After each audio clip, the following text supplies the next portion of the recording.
Feliz de estar com vocês aqui hoje mais uma vez, continuando ainda a nossa série de mensagens agora aqui do mês de janeiro, falando sobre os sinais que revelam a identidade de Jesus através de nós.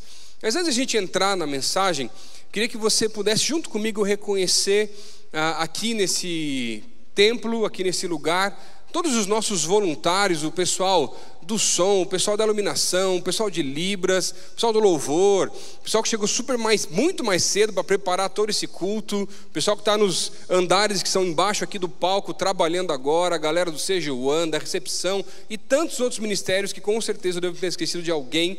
Queria que você desse uma salva de palmas para aquilo que Deus tem feito na vida dessa galera toda aí.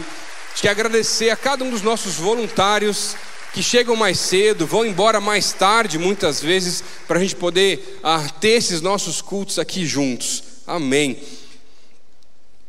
Seguindo a nossa série de mensagens, hoje é a nossa quarta mensagem. Hoje a gente vai estudar o livro, continuando a estudar o livro de João. Lembra, você que está acompanhando conosco aí a série, para você que não está, para recapitular um pouquinho pelo menos, que está assistindo talvez a primeira mensagem, já fica a dica para você assistir as mensagens anteriores depois nos nossos canais. Mas à medida que João vai colocando alguns milagres muito específicos no seu livro, e ele vai colocar simplesmente 7 milagres que ele chama na verdade de sinais. E ele é muito estratégico em colocar quais são esses sinais, porque cada um destes sinais começa a revelar algum aspecto de Jesus, e Jesus começa a se apresentar de uma maneira diferente. Tanto que, do último milagre que nós vimos na semana passada, para esse milagre agora, se passa um ano. E só muda o capítulo, do capítulo 5 para o capítulo 6. Agora já estamos no segundo ano do ministério de Jesus, o ministério que alguns teólogos vão chamar de o ano da popularidade, em que as curas começam a ser cada vez mais conhecidas, as multidões começam a seguir a Jesus. E aí, à medida que as multidões começam a segui-lo, em uma situação muito específica, ele sobe num monte para orar com os seus discípulos, e à medida que ele está junto com os discípulos, ele percebe que a multidão continuava a o seguir, e ele se compadece daquela multidão, e ele realiza um milagre muito conhecido na palavra de Deus, que é a multiplicação dos pães e dos peixes. Nessa noite eu quero conversar com você sobre os sinais da multiplicação.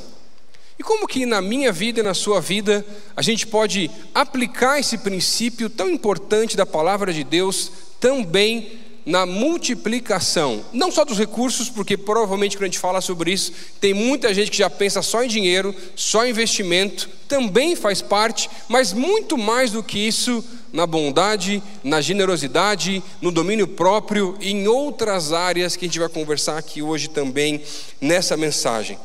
Você já viu alguma vez o Senhor multiplicar alguma coisa?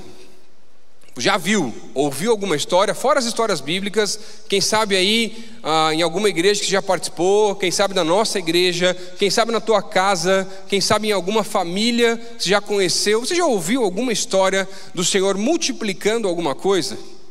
Olha, eu já ouvi várias histórias, e muitas histórias até, na verdade, de casais novos que vão se casar, não têm todos os recursos e começam a perceber o Senhor multiplicando não só os recursos, mas a bondade, a generosidade, para que eles consigam se casar da melhor maneira possível.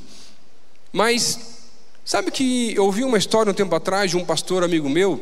Na verdade foi muito interessante. Eu estava num evento junto com outros pastores de alguns lugares do mundo, e sentou um pastor que eu já conhecia há algum tempo, de Belo Horizonte, e ele falou assim: gente, eu não sei sobre o que vocês estão conversando, vocês podem até terminar esse assunto, mas eu sentei nessa mesa aqui, já é um pouquinho ousado, né?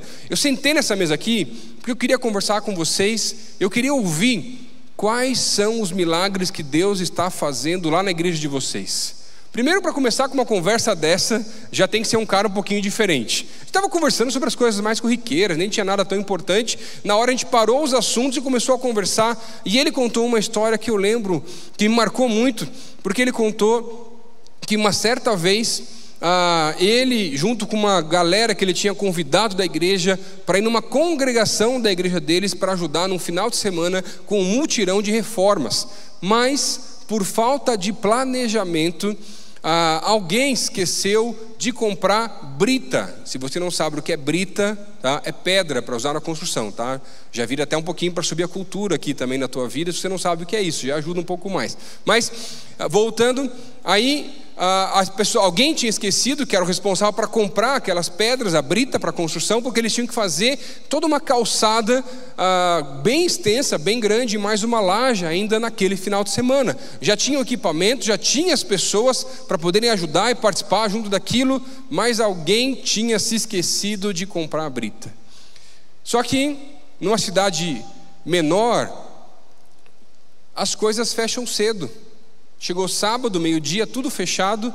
Quando perceberam que ia faltar, já era tarde demais. Não dava mais tempo de alguém sair comprar, as lojas estavam fechadas. E eles se juntaram, oraram, se arrependeram porque eles não tinham planejado da maneira correta e pediram que o Senhor pudesse multiplicar os recursos.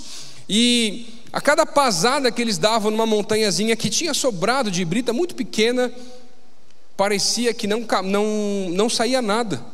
Eles enchiam o carrinho e parecia que a montanha continuava igual. E eles terminaram a calçada, a laje e mais um pedacinho ali da frente da igreja. E sabe o que sobrou? A mesma montanha de brita que tinha desde o começo.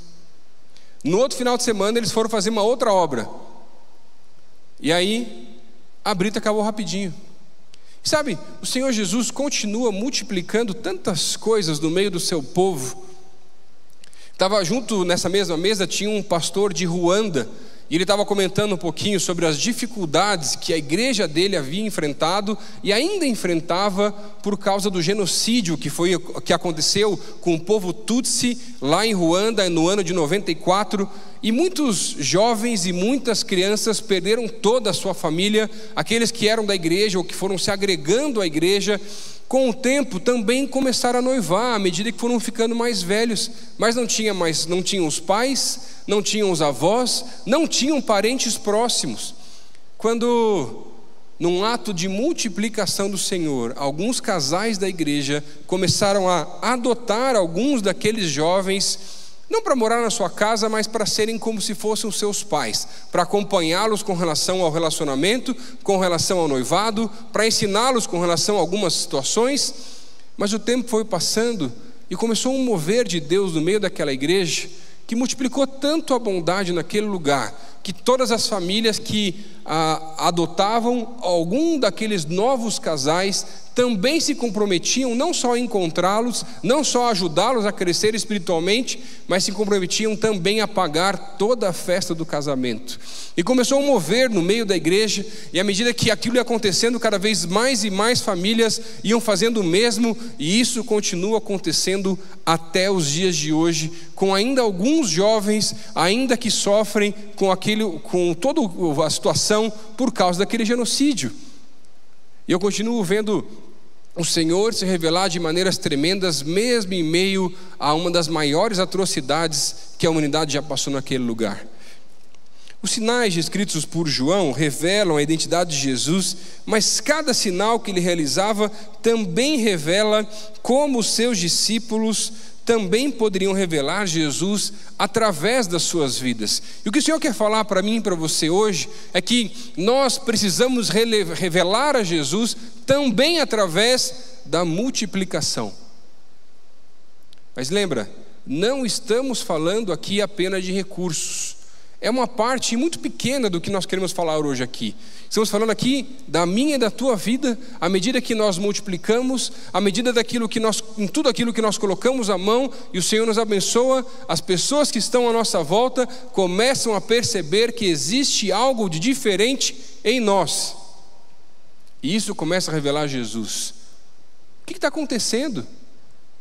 Ninguém consegue trabalhar naquela área. Quando coloca o crente, ele consegue resolver. O que está acontecendo? Ninguém consegue ter aquele resultado. Quando coloca o crente, ele consegue ter o resultado. Por quê? Não é o indivíduo, mas é quem faz a obra através do indivíduo. Hoje eu quero ver junto com você, biblicamente, como que o sinal da multiplicação se revela na vida dos discípulos de Jesus e também nas nossas vidas.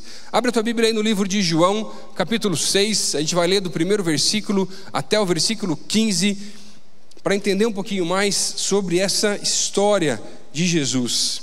João, capítulo 6, a partir do versículo 1, diz assim: algum tempo depois, Jesus partiu para outra margem do mar da Galileia, ou seja, do mar de Tiberíades.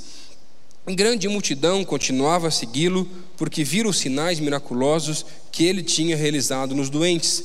Então, Jesus subiu ao monte e sentou-se com os seus discípulos. Estava próxima a festa judaica da Páscoa. Levantando os olhos e vendo uma grande multidão que se aproximava, Jesus disse a Filipe: onde compraremos pão para esse povo comer? Fez essa pergunta apenas para pô-lo à prova, pois já tinha em mente o que iria fazer. Filipe lhe respondeu: 200 denários não comprariam pão suficiente para que cada um recebesse um pedaço.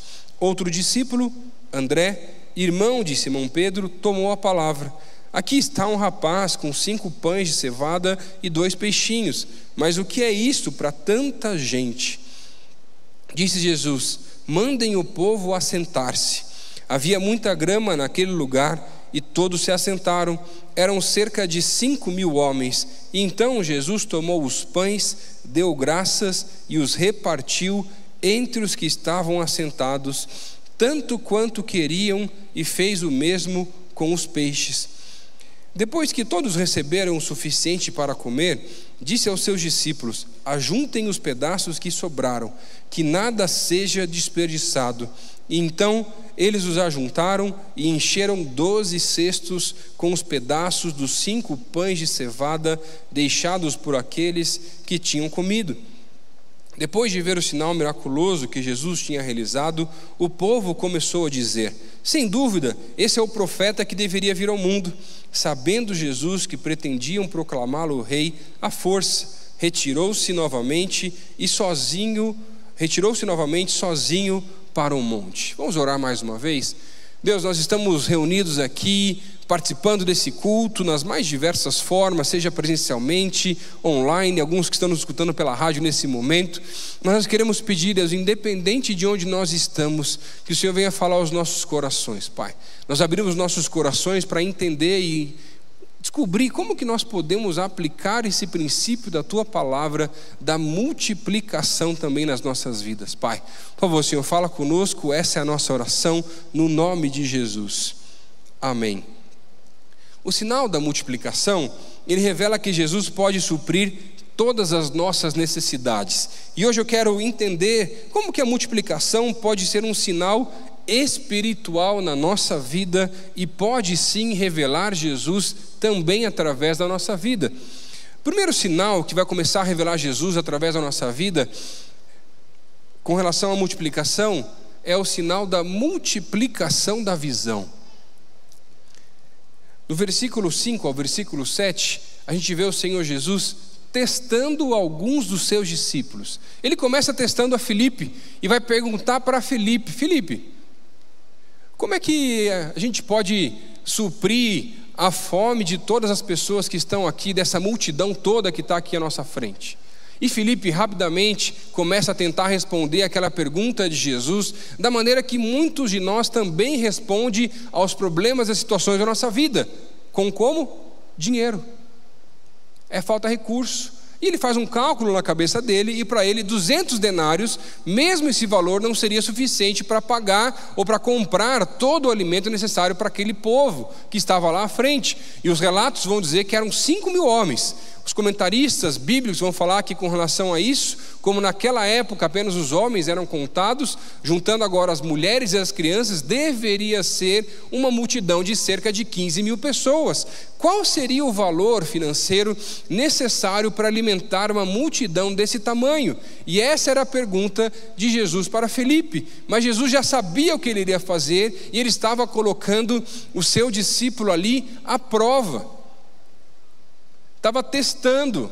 Por quê? Jesus queria perceber se aquele discípulo já tinha a visão do alto ou continuava a enxergar as coisas simplesmente com a nossa visão humana, que é limitada. Mas o Senhor vem aqui nesse texto mostrar para nós que Ele quer multiplicar também a visão, os sonhos, os planos. E muitas vezes na nossa vida nós temos alguns planos que estão limitados ao nosso alcance, à nossa capacidade, mas quando entregamos isso para o Senhor, Ele vai expandir muito mais além aquilo que Ele tem colocado sobre a nossa vida. Mas muitas vezes a gente continua limitado a enxergar simplesmente os problemas, as adversidades, as dificuldades da vida e tentando trazer soluções humanas. Mas lembra, existem várias situações na nossa vida que os problemas não são humanos, e para problemas espirituais as soluções precisam ser espirituais. E para aquilo que Deus tem para a tua vida, não dá para simplesmente planejar, sonhar na minha própria limitação, mas eu preciso começar a colocar diante do Senhor, para que Ele possa expandir, ampliar, aumentar a minha visão, que infelizmente é muito limitada. Mas além de testar a Felipe, André também se revela e vai encontrar um menino, e leva um menino até Jesus, e aquele menino tinha 5 pães e 2 peixes. Mas André também tinha feito errado, porque na verdade ele não imaginava o que é que o Senhor poderia fazer através daquilo.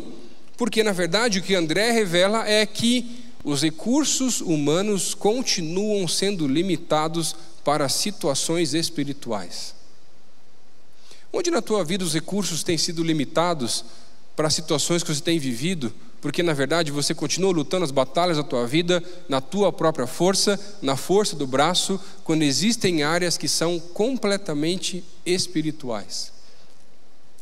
Jesus estava testando seus discípulos e queria, em primeiro lugar, multiplicar, ampliar a visão deles. Para andar com Jesus, aqueles homens não poderiam mais limitar-se à sua visão natural, mas precisavam enxergar os problemas, as dificuldades, os sonhos, a direção, de acordo com os olhos de Jesus. Em uma perspectiva espiritual, quando eu olho para uma pandemia, muitas vezes a gente fica acuado. Mas quando eu olho para uma situação tão drástica como a que nós estamos vivendo, e a quarentena e tudo o que está acontecendo, eu não posso deixar de ver a mão de Deus em alguma coisa nesse processo. E muitas vezes as maiores dificuldades da humanidade também são oportunidades para a propagação e expansão do Evangelho. Tem um livro muito interessante escrito por um sociólogo chamado Rodney Stark. O livro chama-se O Crescimento do Cristianismo, e nesse livro ele vai fazer um estudo na igreja primitiva para poder entender como que o cristianismo crescia tão rapidamente em comparação a outras religiões. No capítulo 4 desse livro, ele tem um capítulo específico para dizer por que o cristianismo crescia tanto em meio às epidemias da época, quando as autoridades não sabiam o que fazer e acabavam fugindo, e essa é a realidade do Império Romano.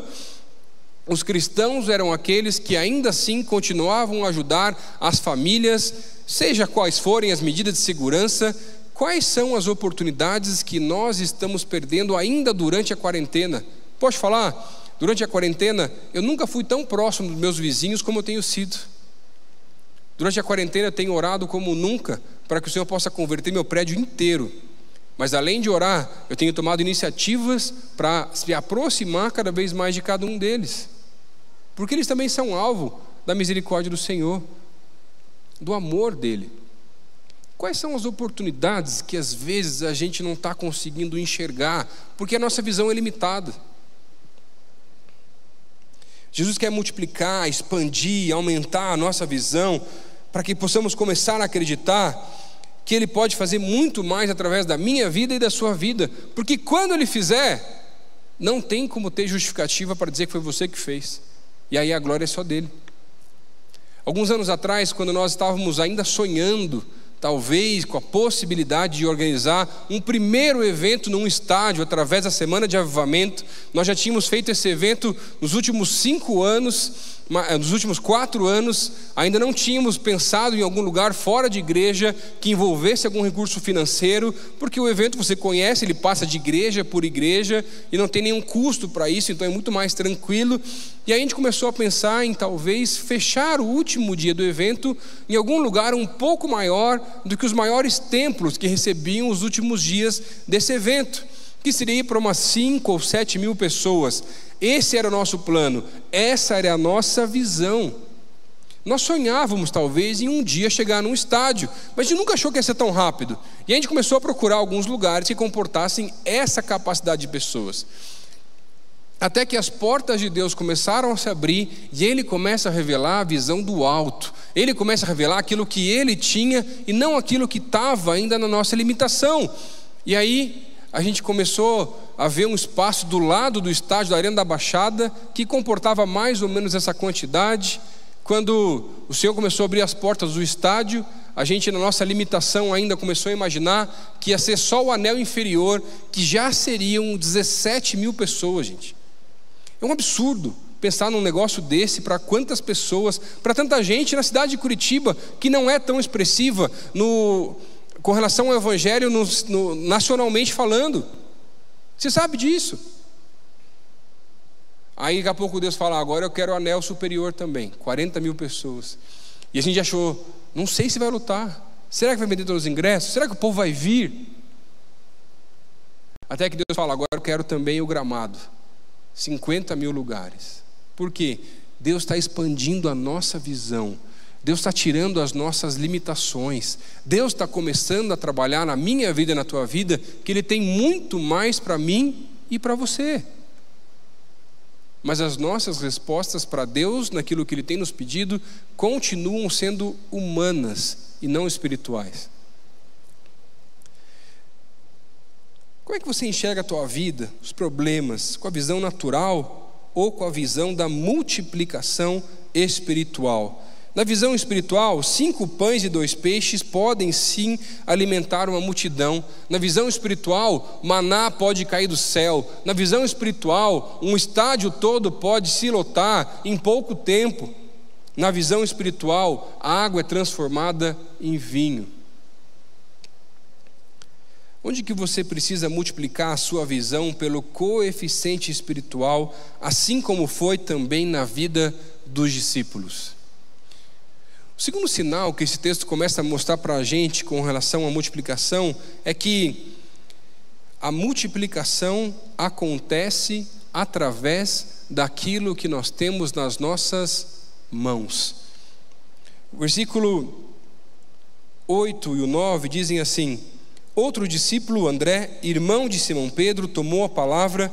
Aqui está um rapaz com 5 pães de cevada e 2 peixinhos. Mas o que é isso para tanta gente? Muitos de nós nos limitamos porque nós achamos que temos pouco, e o pouco não é suficiente. Você conhece alguém assim? Quem sabe você talvez também seja assim.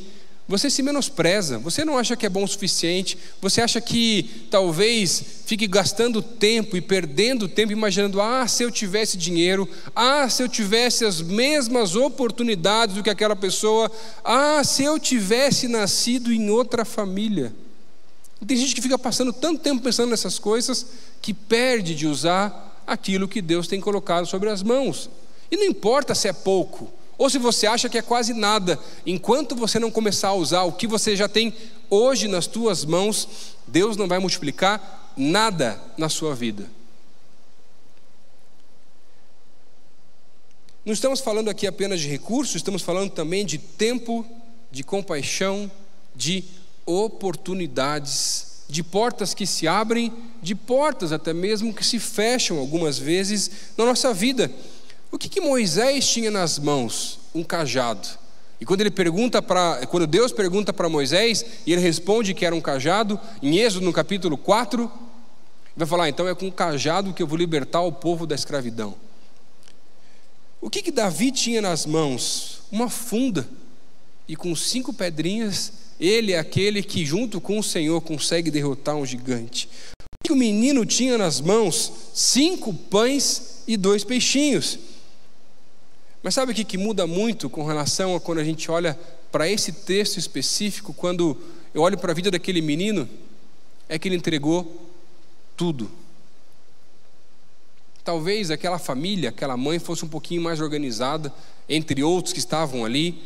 Provavelmente outros também deveriam ter algum tipo de alimento que estavam escondidos e não queriam compartilhar, porque não seria suficiente para aquela multidão. Mas aquele menino entregou tudo para o Senhor. Eu não sei quanto a você, mas eu gosto muito de história. Acho que talvez até por isso a minha primeira faculdade tinha muita estudo com relação à história da humanidade.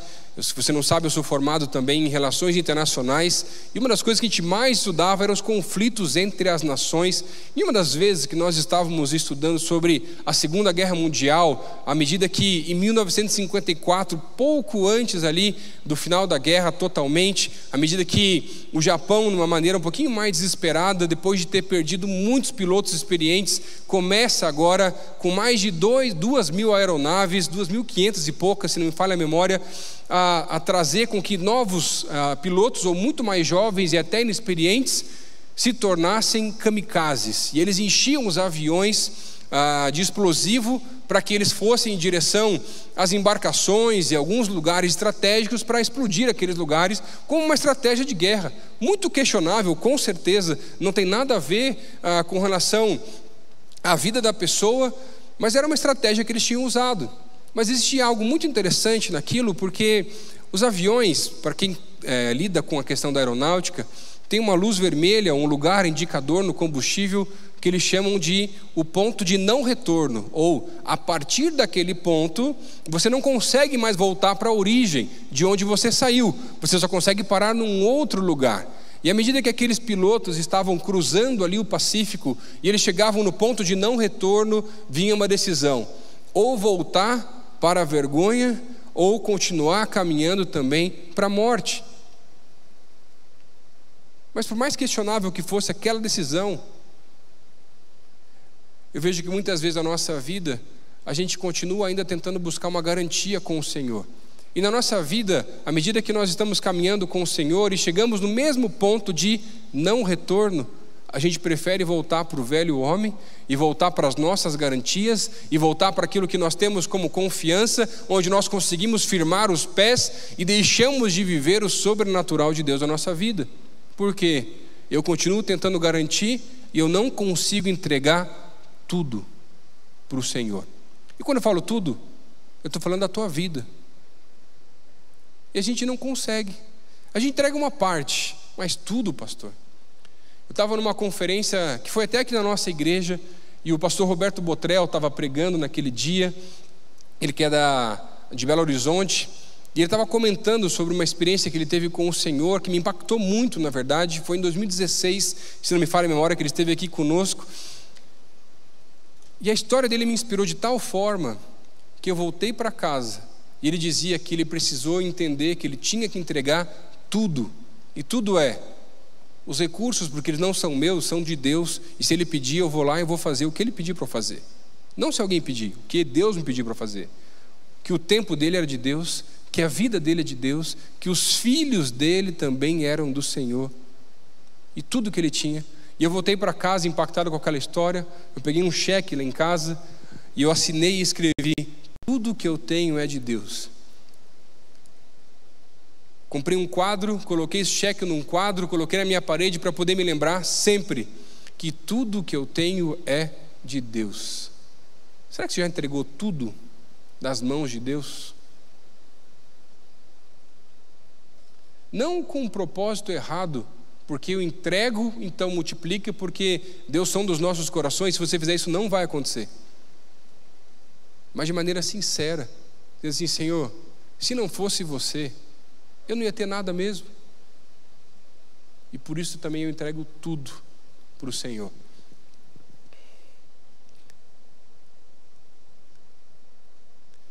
Max Weber, no seu livro A Ética Protestante, o Espírito do Capitalismo, não sei se chegou a ler já esse livro, talvez no tempo da faculdade, num outro momento. Uma das teorias que ele começa a colocar com relação ao sucesso da Revolução Industrial também, em meio ao capitalismo, é com relação também ao que ele chama de algumas seitas evangélicas ou protestantes, e ele compartilha a ideia sobre alguns desses grupos, e ele começa a mostrar que em alguns desses grupos as pessoas trabalhavam mais do que as demais, mais do que as outras, porque elas acreditavam naquela época, nesses grupos, que a riqueza era um sinal da salvação, e por isso que elas trabalhavam mais horas, sem reclamar, com medo de perder os seus empregos, porque continuavam acreditando dessa forma. Mas aquela crença é totalmente errada, porque na verdade não é isso que a palavra de Deus nos diz, mas a palavra de Deus vai mostrar que nós, não é porque trabalhamos mais ou menos, mas nós fazemos tudo com excelência, ou melhor, quem é servo de Jesus faz tudo com excelência, porque tudo que você faz como se fosse para Deus, e não para o chefe simplesmente. Será que tudo que você tem feito tem sido com excelência? Tem sido como se fosse para Deus e não simplesmente para o teu chefe, à medida de entregar tudo, até para um chefe que é ruim às vezes? Agora, lembra, nós não estamos falando de dinheiro, estamos falando de tudo. Agora, presta atenção nisso. Deus não vai fazer aquilo que você pode fazer.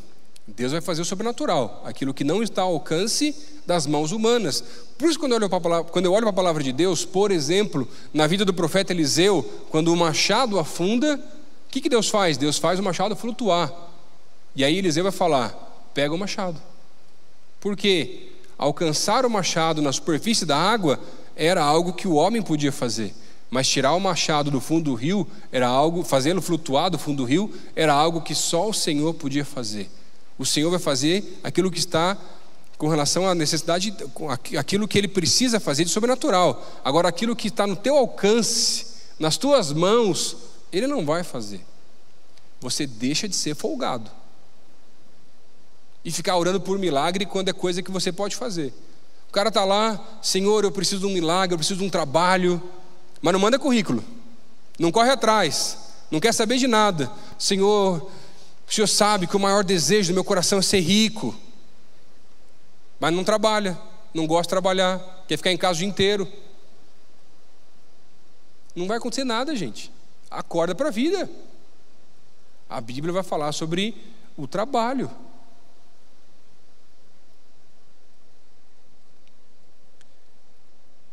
Tem um princípio nesse texto muito interessante com relação à multiplicação espiritual na nossa vida.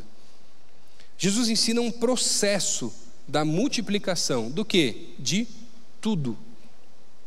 Não só dos pães e dos peixes, porque essa era uma lição muito importante para os seus discípulos. Só Jesus pode multiplicar em instantes. Mas na nossa vida, algumas coisas podem sim serem multiplicadas pelo Senhor, não só em instantes, mas com o tempo também e a bênção do Senhor. Agora lembra, isso aqui não é palestra motivacional, nem curso de investimento, só para deixar claro. Mas dá uma olhadinha aí no versículo 9 até o versículo 12. Eu quero mostrar para vocês, através desses 4 versículos, na verdade, qual é o processo que o Senhor Jesus usa para multiplicar alguma coisa que nós também podemos aplicar na nossa vida. Quando? Quando entregamos tudo para o Senhor. Em primeiro lugar, versículo 9: você começa com aquilo que você tem nas tuas mãos. Por que isso é importante? Porque não dá para começar com o que está na mão do outro, só dá para começar com aquilo que está nas tuas mãos. Se você, pastor, mas não tem nada. Tem sim, tem tempo. Por que você não usa melhor teu tempo? Segundo, deixa eu deixar um hashtag para cada uma dessas áreas aí, pode ser? Você que está anotando aí também. Esse aí é hashtag entrega tudo. Segundo, organização, versículo 10. À medida que o Senhor fala, separe em grupos. Vamos realizar um pouco de ordem também nesse lugar. Por quê? Imagina se não pedisse para separar em grupos lá de 100, de 50, para poder colocar os cestos de comida. Imagina a bagunça que ia ser, gente. O povo tentando correr para poder pegar alguma coisa, e tem aqueles que sempre quer garantir um pouco mais, né? Um que quer compartilhar, mas tem gente que quer pegar mais do que ele consegue suportar. É assim. E ele separa, não, separa em grupos. Organização. Hashtag se organiza, se não complica.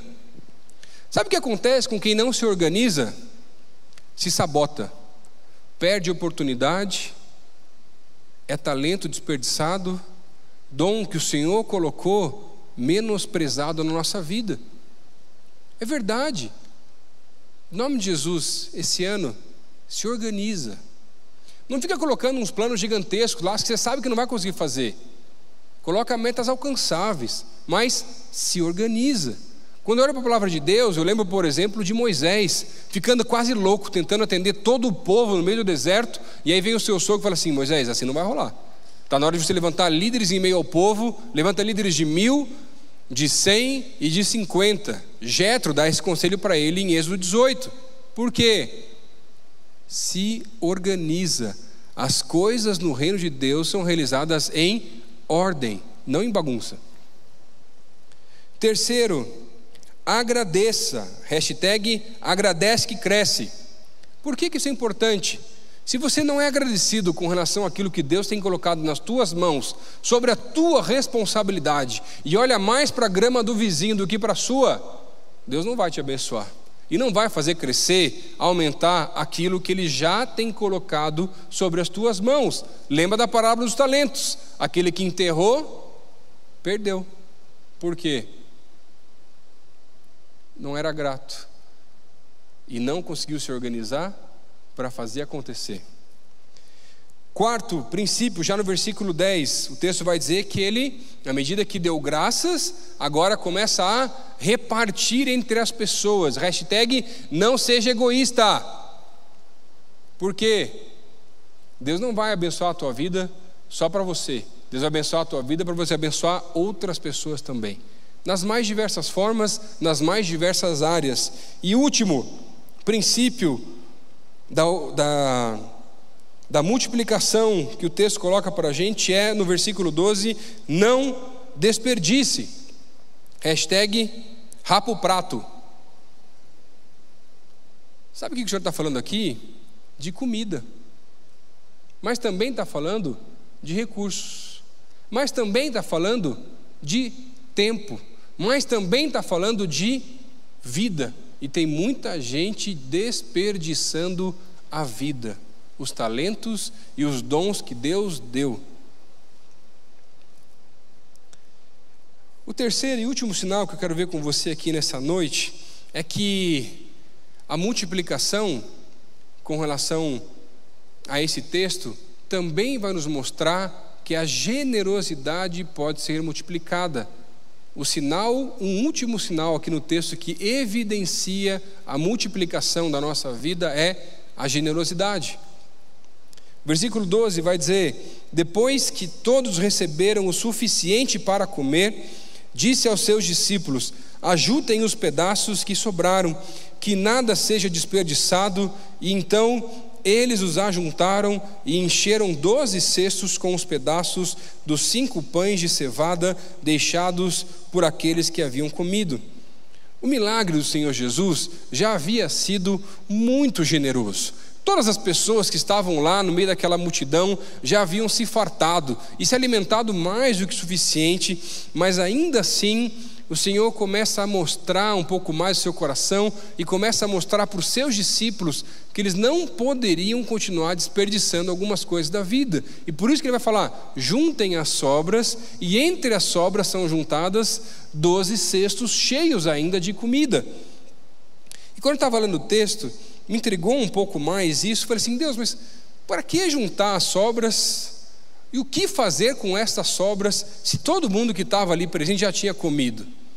Entre os teólogos muitos acreditam que eles juntaram aqueles cestos não só para não desperdiçar ou guardar junto com os discípulos para próximas refeições, mas o mais provável é que eles tenham entregado em algumas das vilas mais próximas, que também eram vilas muito carentes ali da região da Galileia, para abençoar aquelas vidas e repartir com generosidade, ao invés de guardar simplesmente para si aquilo que Deus já havia feito.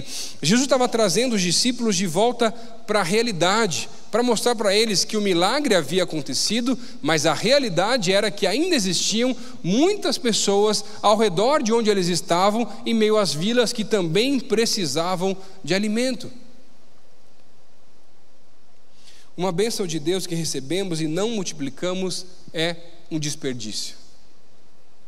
Eu não sei se você conhece a história do fundador do Samaritan's Fit, uma organização muito interessante, e diz a história desse homem é muito bonita. Ele chama Mene, e quando ele tinha 9 anos de idade, ele morava ainda na cidade de Lagos, na Nigéria, e quando ele estava naquela cidade, um missionário canadense vai até a cidade para pregar o evangelho e resolve fazer um torneio, porque ele tinha só um par de tênis para poder entregar para alguma daquelas crianças, e aquele menino, ainda de 9 anos, o Mene, ele ganha aquele tênis, mas ganhando aquele tênis, ele ganha também confiança, e ele começa a praticar cada vez mais o esporte que ele mais gostava, que era o basquete, e ele foi se desenvolvendo, e ele diz que aquilo fez uma diferença enorme na vida dele, porque além de ganhar o tênis, aquele homem também compartilhou com ele a história do bom samaritano.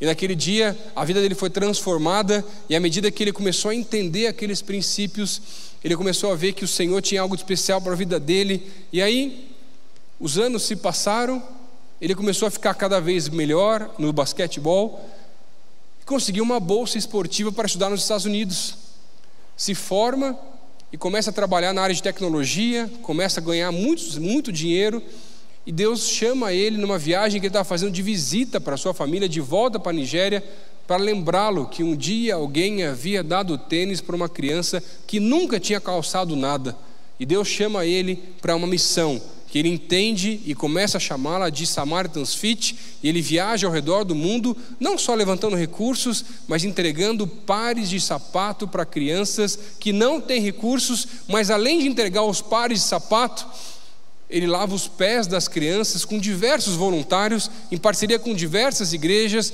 ora por essas crianças, prega o evangelho e entrega um par de tênis. Olha que história linda, que evita completamente o desperdício e começa a mostrar o efeito de multiplicação da generosidade. Todas as vezes que eu desperdiço alguma coisa, eu sou indiferente com alguém, e sou também um mau mordomo daquilo que o Senhor me entregou. Será que você não está desperdiçando em casa algum par de tênis? Será que você não está desperdiçando alimento em casa? Será que você não está desperdiçando muita roupa guardada, que já faz tempo que está guardada lá na tua casa? Quem sabe, alguns estão desperdiçando os talentos, os dons, outros talvez o chamado de Deus para as suas vidas. Isso me lembra muito aquela parábola de Jesus, onde vai falar sobre um servo impiedoso no livro de Mateus, no capítulo 18, onde um servo tinha uma dívida que era impagável, o rei começa a cobrar a dívida, e ele se ajoelha e suplica por perdão, o rei perdoa aquela dívida que era muito alta, mas aquele servo, à medida que sai, feliz por ter sido perdoado daquela dívida, encontra o seu conservo que lhe devia alguns poucos denários, e começa a obrigá-lo a pagar e coloca na prisão para que ele pagasse a dívida que ele tinha com ele. Mas quando o rei sabe daquela história e percebe que aquele servo não havia aprendido nada, o coloca na prisão e entrega aos torturadores até que ele pagasse aquela dívida que ele tinha, porque faltou generosidade. Eu confesso para vocês que, preparando essa mensagem, eu tive que parar um pouquinho nesse ponto e pedir perdão. Perdão por tantas vezes desperdiçar comida, perdão por tantas vezes desperdiçar recursos, perdão por tantas vezes desperdiçar o meu tempo com coisas tão fúteis na minha vida, e são tantas outras áreas que eu comecei a me arrepender e falei assim: Deus, perdão. porque não entendia esse princípio da multiplicação do Senhor em todas as áreas. Hoje é o dia da gente começar a entender que está na hora de parar de desperdiçar, de fazer uma limpa no armário, fazer uma limpa na despensa, sondar a nossa história e começar a entender onde que nós podemos começar a multiplicar a generosidade a partir, talvez, de algo que alguém já também fez na nossa vida. Quando que você foi alvo do amor de Deus em alguma área que alguém te abençoou? E como que hoje você pode abençoar a vida de outras pessoas? Talvez está na hora de voltar lá no passado remoto ainda da tua alma, para poder voltar a entender que Deus tem te dado sim uma missão, e a missão também trabalha no princípio da generosidade. Está na hora de você fazer o mesmo que já fizeram por você. E talvez alguém aqui vai falar assim: pastor, mas ninguém nunca fez nada por mim. Mentira. Com certeza alguém já fez. E se você não consegue lembrar, no mínimo, se pode ser verdade que ninguém nunca fez nada por você, Jesus fez. E Ele se entregou na cruz do Calvário para que você pudesse ter o livre acesso a Deus. E a resposta que eu tenho por esse sacrifício é entregar tudo e entregar a minha vida para Ele. Quando esse milagre acontece, imagina um povo que estava lá vendo tudo aquilo acontecer, no meio de um deserto, alguém multiplicando os pães, e sobram 12 cestos. Foi como um clique para o povo que aguardava por o profeta que havia sido prometido também na palavra de Deus. E falavam: só pode ser o Messias. Mas a intenção era errada. Eles queriam declarar Jesus como rei. Jesus, Ele é rei, mas Ele não veio para ser rei. Ele veio para servir e dar a sua vida em resgate de muitos. E nessa noite, se Deus falou com você, eu quero orar junto com você, porque eu não sei quanto a você, mas essa palavra mudou algumas áreas da minha vida de uma maneira absurda. Não só com relação ao desperdício, mas inclusive para aplicar na minha vida todo o potencial de multiplicação que o Senhor tem colocado. Porque quando a gente fala sobre um sinal que revela a identidade de Jesus, eu lembro, por exemplo, de José. E as pessoas diziam que aquele homem tinha algo de diferente, e onde ele colocava as mãos era abençoado. Eu quero ser assim. Mas para isso acontecer na minha vida, eu preciso aplicar os princípios da multiplicação que a palavra de Deus nos revela. Eu tenho que colocar as coisas em ordem, eu tenho que entregar tudo, eu tenho que repartir, eu preciso ser grato. Eu não posso mais desperdiçar nada.